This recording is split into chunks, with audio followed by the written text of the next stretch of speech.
Why is it that in an age where information is more accessible than ever, true wisdom is becoming more and more scarce?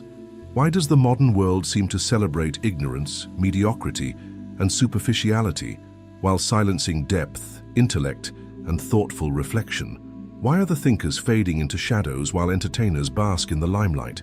In this video, we will dive deep into a question that is as urgent as it is uncomfortable.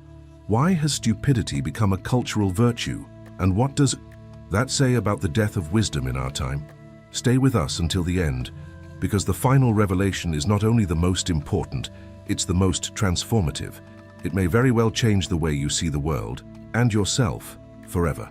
Before we begin, take a moment to subscribe to our channel, leave a like, and share your thoughts in the comments. Let's create a space for those who still value thinking, reflection, and the kind of insight that cuts through the noise. What you're about to discover may not only surprise you, it might awaken something that has been dormant within you for too long. Now let's begin this journey.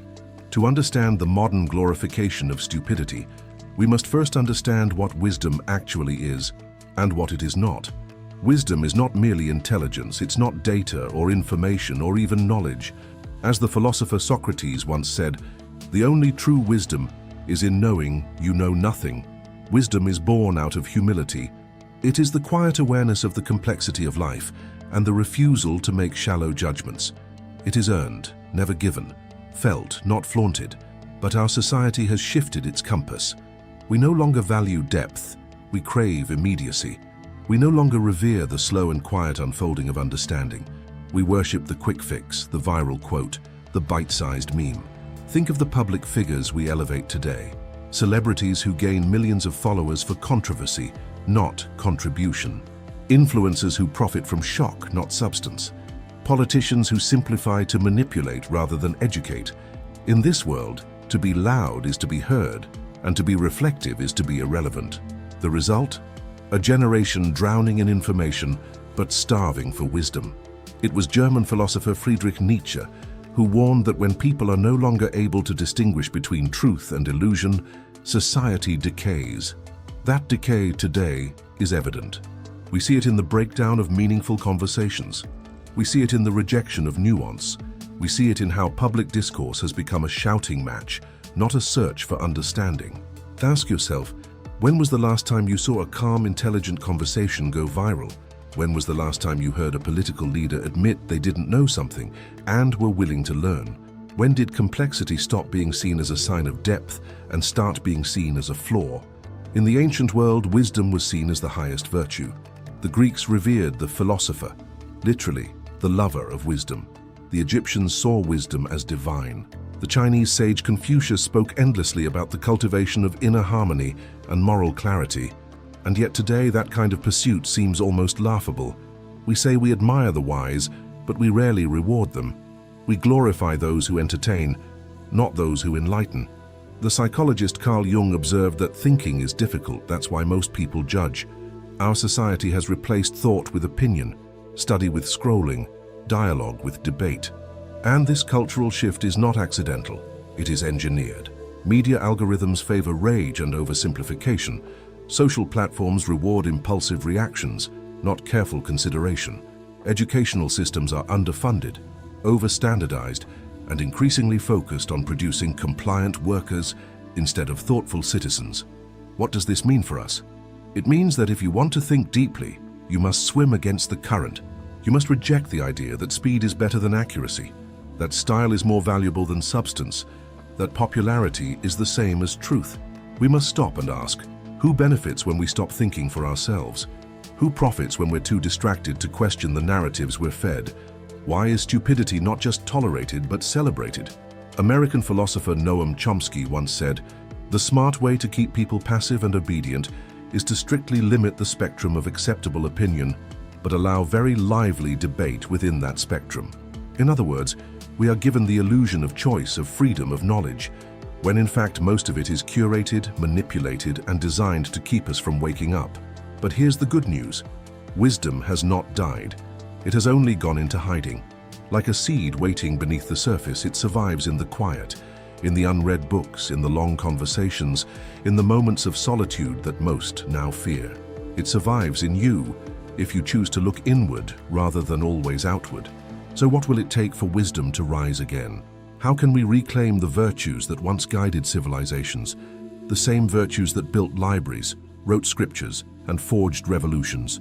We will explore this in the next segment, because if stupidity is being glorified, then wisdom must be remembered, resurrected, and lived. And you may be more capable of that than you've ever realized. If wisdom is in hiding, then where has it gone?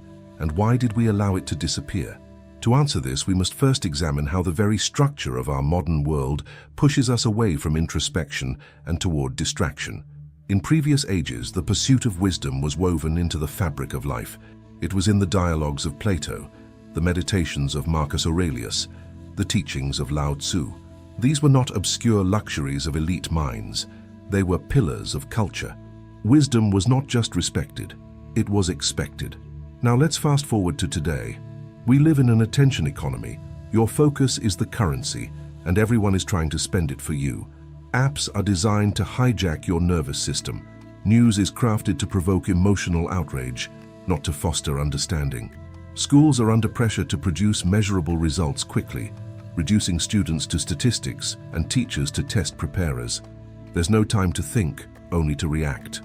In this world, wisdom becomes inconvenient. It slows things down, it asks questions that don't have easy answers, and so society discards it. Not deliberately, perhaps, but gradually, systematically, almost invisibly. This is how stupidity becomes glorified, not through a grand conspiracy, but through a collective drift toward what is easy, fast, and gratifying. To think critically is to challenge your own assumptions. To seek wisdom is to walk a road that offers no guarantee of comfort or validation. But the culture of today doesn't reward that. It rewards certainty, even when that certainty is shallow. Consider how we treat our heroes today. Public figures gain influence, not through depth of thought, but through frequency of content. Politicians are elected not for their capacity to understand complexity, but for their ability to deliver a soundbite. Celebrities dominate public discourse, not scholars, not sages, not truth seekers. What message does that send? It tells us that fame is more valuable than knowledge, that visibility equals authority, and that whoever yells the loudest deserves to be heard the most. We are in many ways experiencing what philosopher Neil Postman warned of in Amusing Ourselves to Death. He wrote, "What we need are not more facts, but more meaningful ways to interpret them. We are drowning in data, but starved for sense, overstimulated but under-reflective, constantly connected but deeply lost." But here's the most dangerous part. Many people no longer even recognize the absence of wisdom. Because stupidity has been normalized, it has been wrapped in humor, made palatable through irony, and embedded in entertainment. When foolishness becomes funny, it becomes accepted. When it becomes accepted, it becomes invisible. Now pause and ask yourself, how often do you consume content that challenges you? That makes you uncomfortable, not because it offends, but because it demands you rethink something you believed. When was the last time you sat with a thought for more than 5 minutes without reaching for your phone? These are not accusations, they are questions, and they are vital, because awareness is the first step toward reclaiming what we have lost. There is a profound cost to the death of wisdom. It's not just intellectual, it's emotional, spiritual, societal. When people stop seeking wisdom, they become more susceptible to manipulation, more reactive, more tribal, more fragmented. The result? A world filled with noise, conflict, division, and very little understanding. This is not merely a cultural shift, it is a crisis of meaning. Psychiatrist Viktor Frankl, who survived the horrors of the Holocaust, once wrote, "When a person can't find a deep sense of meaning, they distract themselves with pleasure." Our culture is obsessed with pleasure, but it is starving for meaning, and wisdom is the bridge between the two. It tells us not just how to live, but why, and perhaps that is why it is feared, because true wisdom demands that we confront the chaos inside us, that we look at our insecurities, our ignorance, our complicity. It invites us to step into a mirror and ask, who am I really? Not what I consume or what I wear or how many followers I have, but who I am when everything external is stripped away. That question is terrifying, and that's why so few ask it. It's easier to stay distracted. It's easier to laugh along with stupidity than to sit in silence with wisdom. But you are here now, and you are still listening. That means something. It means that somewhere inside you, there is a hunger for something deeper, something real. You are part of a growing number of people who are tired of the shallow waters and are ready to dive beneath the surface. So what can we do?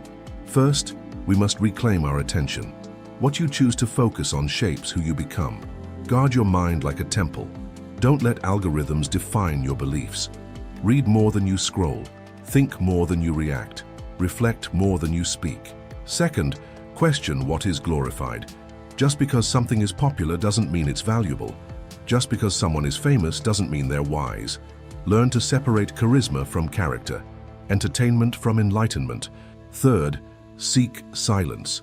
Wisdom does not scream, it whispers, and you must be still enough to hear it. Take time for solitude. Ask yourself difficult questions, and don't rush to answer them. Finally, and most importantly, surround yourself with ideas and people that elevate you.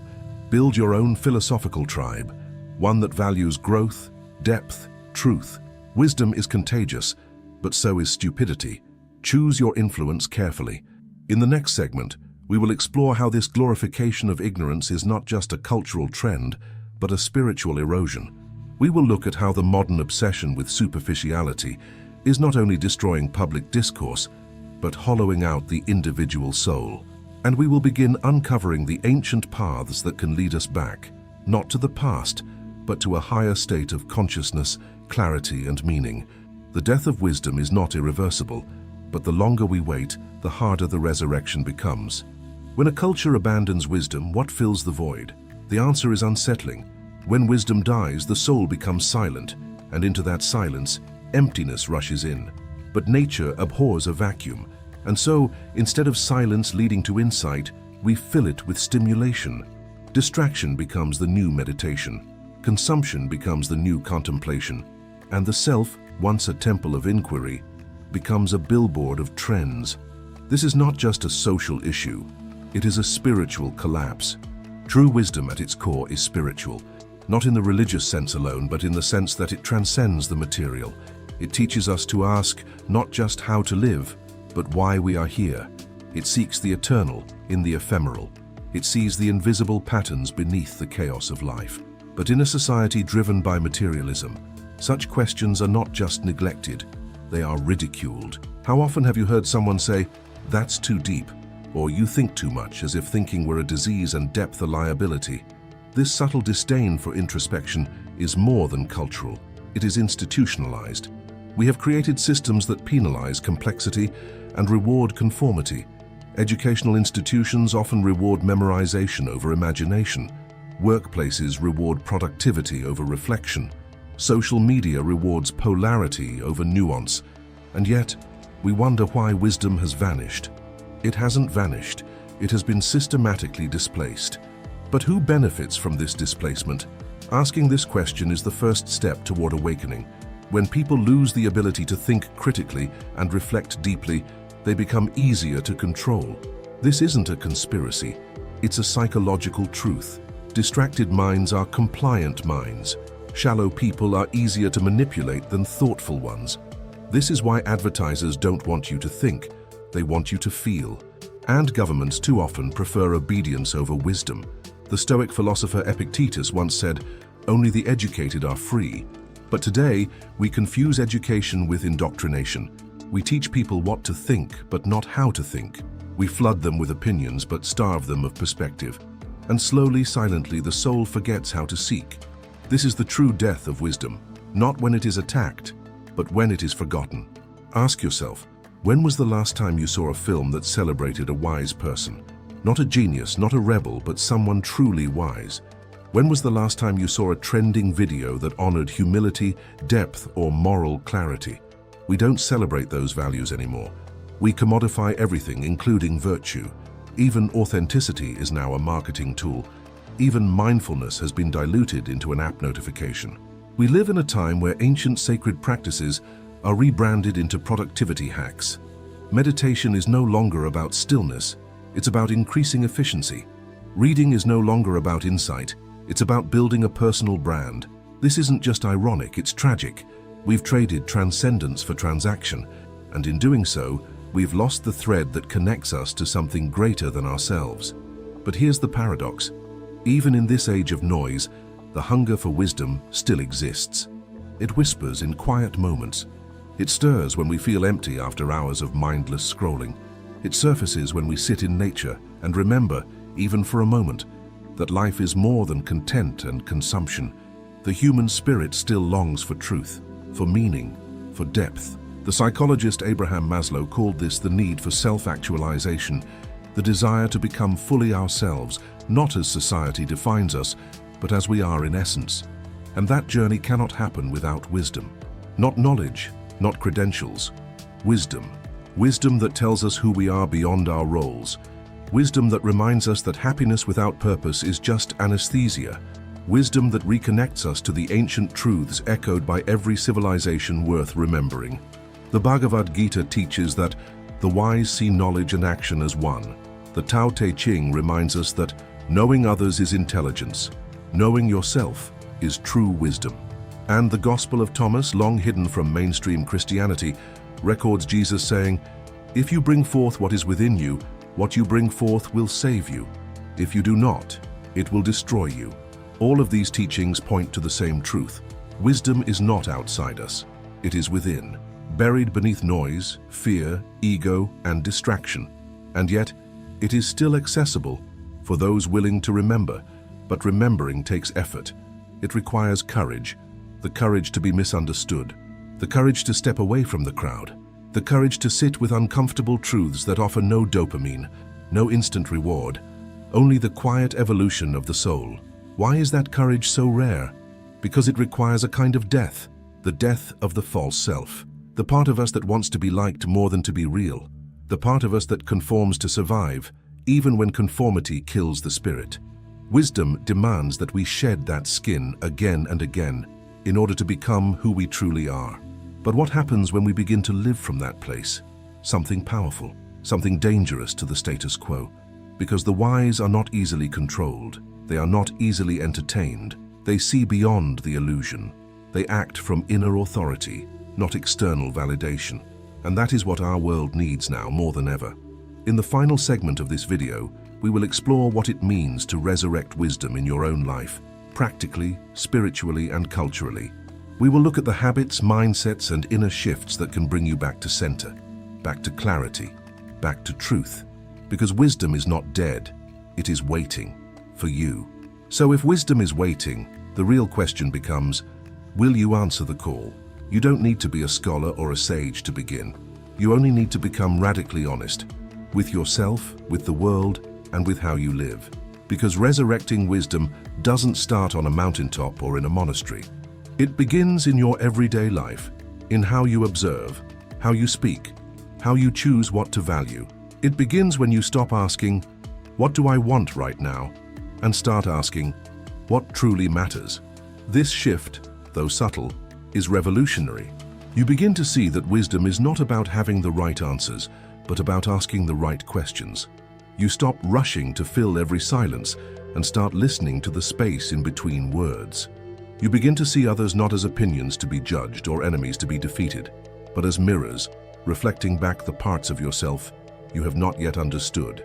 You begin to experience life, not as a race to be won, but as a mystery to be lived.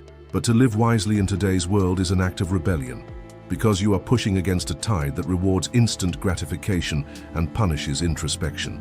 You are choosing patience in a world that is addicted to speed. You are choosing truth in a world that profits from deception.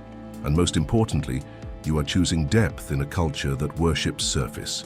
This is not an easy path, but it is the only one that leads somewhere real. So, how do you begin? First, simplify. Wisdom doesn't live in chaos. It needs space to breathe. Clear the mental clutter. Limit your exposure to meaningless noise. Protect your mind the way you would protect your home from pollution. What you allow into your attention becomes the architecture of your soul. Second, read, but not just anything. Read those who have walked the path before you. The writings of Marcus Aurelius, who taught us that our perceptions shape our reality. The meditations of Thich Nhat Hanh, who showed us how to breathe through suffering. The insights of Carl Jung, who revealed that facing your shadow is the only way to find the light. The voices of Simone Weil, Alan Watts, Rumi, Krishnamurti. Not to worship them, but to remember what humanity is capable of when it turns inward and listens deeply. Third, practice solitude. Wisdom doesn't come through noise. It comes through silence. Take walks without your phone. Sit in stillness. Let boredom return, for boredom is often the threshold to insight. Ask questions that make you tremble, not for answers, but for awakening. Fourth, observe your life. Truly observe. How do you speak to others? What do you chase and why? Are you guided by values or by validation? Are you consuming more than you're creating? Are you escaping your discomfort or learning from it? Fifth, seek conversations that elevate you. Surround yourself not with echo chambers, but with people who challenge you to grow. People who make you think, not just agree. This is rare, but it is vital, because wisdom is not a solo path. It is a shared flame, passed from mind to mind, heart to heart. And finally, perhaps most radically, learn to live slowly, not lazily, not passively, but intentionally. Slow down enough to taste your food, to watch a sunset, to hear the tone beneath someone's words, to notice your own breath, to recognize the sacred in the ordinary. Because wisdom is not found in the extraordinary moments, it is found in how you live the ordinary ones. Our ancestors knew this. The mystics, the shamans, the philosophers, they all taught the same truth in different tongues, that the wise are not those who know the most, but those who see the most clearly. And clarity is only possible when the mind is still, the heart is open, and the soul is listening. So let us remember what we've forgotten. Let us remember that being loud is not the same as being right, that being famous is not the same as being wise, that being entertained is not the same as being enlightened. Let us remember that the death of wisdom was not inevitable. It was a choice, and every choice can be reversed. We can revive wisdom, not as an abstract idea, but as a living presence, in our choices, in our relationships, in how we respond when no one is watching. We do this not by condemning the modern world, but by healing ourselves within it. Because the truth is, stupidity isn't just something out there. It lives within all of us too, in our egos, in our laziness, in our desire to be comfortable instead of conscious. And that is where the real battle is fought, not in the comment section, but in the quiet moments of decision. Will I scroll or will I reflect? Will I consume or will I create? Will I perform or will I be? These are the questions that make all the difference. And now we come to the final revelation promised at the beginning of this journey. The most important truth of all, wisdom is not something you find, it's something you become. It's not hidden in books or ancient ruins or secret societies. It's hidden in your daily choices, in your willingness to question, in your courage to see, in your humility to change. The modern world may glorify stupidity, but that doesn't mean you have to. You can choose differently. You can choose to awaken. And in doing so, you become a light in the darkness. Not loud, not flashy, but unshakable. Because wisdom may not trend. It may not go viral. It may not entertain the masses, but it endures. And in a world that forgets, to remember is a sacred act. So remember, think deeply, live wisely, and never underestimate the quiet revolution that begins within you. Thanks for looking.